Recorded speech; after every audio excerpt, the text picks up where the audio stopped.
plus loin. Bonjour, je m'appelle Marie, j'ai 24 ans, j'ai beaucoup de mal à supporter une rupture amoureuse qui s'avère être la première. Je suis resté 5 ans avec cette personne et que ça soit avec lui ou les gens qui m'entourent en général, je m'investis beaucoup émotionnellement parlant, d'où ma grande déception aujourd'hui. Je pense être très sensible au gluten et produits laitiers, ça fait maintenant 8 mois que je n'en mange plus au quotidien, seulement pendant mes craquages qui se répètent trop souvent à mon goût, bien souvent tous les 4 ou 5 jours d'alimentation crue ou saine. J'aurais aimé en savoir un peu plus sur les conséquences de l'alimentation, le gluten particulièrement sur le psychisme. Dépression, le gluten est un neurotoxique majeur. Car je suis vraiment dans un état dépressif à cause de ma rupture et certains soirs j'en viens à avoir des pensées suicidaires. J'en viens à avoir des pensées suicidaires et le gluten y est pour beaucoup. C'est juste pas normal. C'est juste pas normal d'avoir une rupture amoureuse et d'en être au bord du suicide. C'est juste pas normal.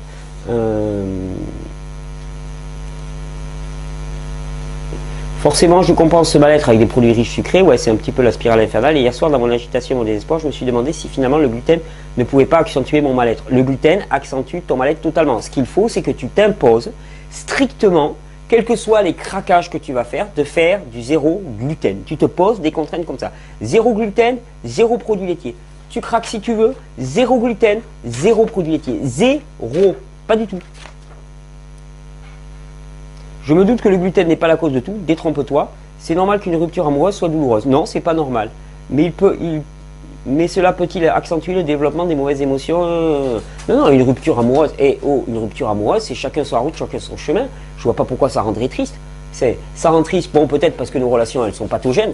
Ça, c'est clair, un jour, on en parlera, la relation amoureuse. La plupart des relations amoureuses, c'est je suis bancal, tu es bancal. Ouais, allez, équilibrons-nous l'un l'autre. Puis on avance comme ça. Et puis le jour où il y en a un qui s'en va, l'autre s'écrase bien, ah, c'est ta faute, tout ça, c'est terrible, c'est absolument terrible. Je ne dis pas ce que tu vis, hein, c'est ce que j'ai vécu moi tout le temps. Et une relation amoureuse, c'est ça. Boum, boum. Qui marche côte à côte. Et qui marche côte à côte tout le temps.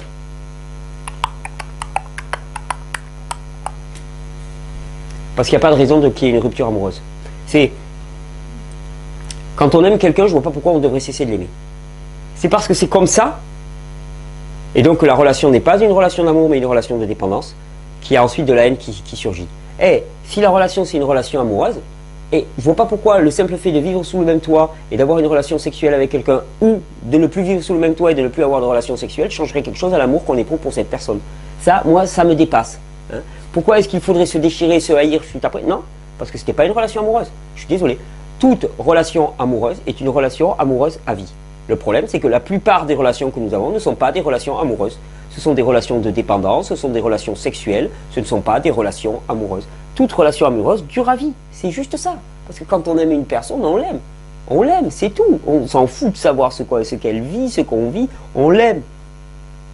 Donc, nos relations amoureuses n'en sont pas, et c'est pour ça qu'elles nous rendent tristes. Elles nous rendent tristes pourquoi? Parce qu'on a perdu sa béquille. C'est tout. Désolé, j'envoie du gros et du lourd, mais c'est la vérité. C'est la vérité. On cherche des béquilles. On cherche tous des béquilles. Et puis une fois qu'on a pris sa béquille, alors les mecs, ils cherchent leurs béquilles.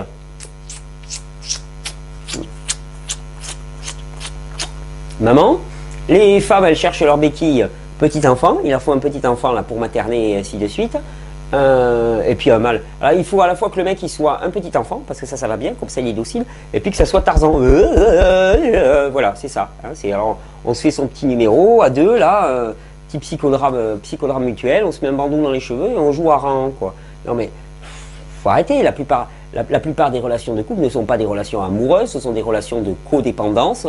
On trinque à la même bouteille, la bouteille de la désespérance, la bouteille de l'affaiblissement et de la dégénérescence physique. C'est juste ça la relation. Bon ben il est temps de régénérer ça aussi. Il y a du pain sur la planche et on est bientôt à Noël, vous pouvez commander une belle relation. Et je dis pas que la relation actuelle elle n'est pas à régénérer. Toute relation peut être régénérée. Une relation de dépendance peut devenir une superbe relation amoureuse. Mais il s'agit de mettre autre chose dedans. Il s'agit de mettre autre chose. Et pour mettre autre chose, qu'est-ce qu'il faut faire? Eh ben, il faut être deux comme ça et il faut mutuellement prendre la décision de faire. Et c'est là où c'est génial d'être à deux. C'est là où c'est génial. Parce que moi, si je dois me redresser, que je suis penché sur ce mur, si je peux m'appuyer sur un mur, hop, pour me relever, ben ça, c'est génial.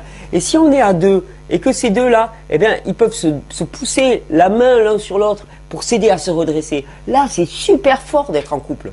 Donc, on peut être deux béquilles l'un pour l'autre et avoir un argument massif pour la régénération. C'est génial, c'est le bon moment. Oui, mais il faut que tous les deux remontent, parce que s'il n'y en a qu'un, ça ne marche pas. Tu as l'un qui reste bancal, tu as l'autre qui se relève, paf, celui-là il va tomber, il va lui en vouloir.